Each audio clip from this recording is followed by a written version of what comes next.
अस्सलाम वालेकुम दोस्तों, क्या हाल चाल है। उम्मीद करते हैं आप सब खैरियत से होंगे। तो जैसा कि ये हमारी शॉर्ट वीडियो, ठीक है, हमने ट्यूबवेल चलाया हुआ है और जो है हम पानी लगा रहे हैं घास वगैरह को। और गर्मी बहुत ज़्यादा है, ठीक है, और बड़ा ही जो है निज़ाम है बेहतरीन, ठीक है। ये देखें जी, हमने ट्यूबवेल चलाया हुआ है। ये बच्चे जो हैं नहा रहे हैं, ठीक है। ये छोटे छोटे बच्चे, पानी बहुत ठंडा है और मैं भी गर्मी में खड़ा हुआ हूँ, ठीक है। और मैं भी नहाऊँगा थोड़ी देर तक, ठीक है। वो भी व्लॉग बनाएंगे हम मज़े का।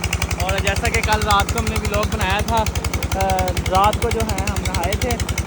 रात को 11 बजे हमने ट्यूबवेल चलाया था। वो व्लॉग जो है लगा पड़ा है बड़े मज़े का। पानी ने बहुत जलील किया हुआ है, ठीक है। ये जो है जगह जगह से टूट रहा है।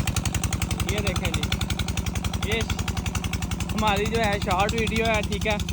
और ये बच्चे जो हैं खाले वगैरह में नहा रहे हैं, शुगल कर रहे हैं, चिल मेला कर रहे हैं। ये देखें जी, ये बच्चा, ठीक है। ये जी गांव की लाइफ है। ये बाग वगैरह, ये खजूर है, ठीक है। और बड़ा जो है बेहतरीन माशाल्लाह निज़ाम है और बहुत यानी कि एंजॉय हो रहा है गर्मी के अंदर, ठीक है ना। ये देखें जी, ये देखें निज़ाम, ठीक है।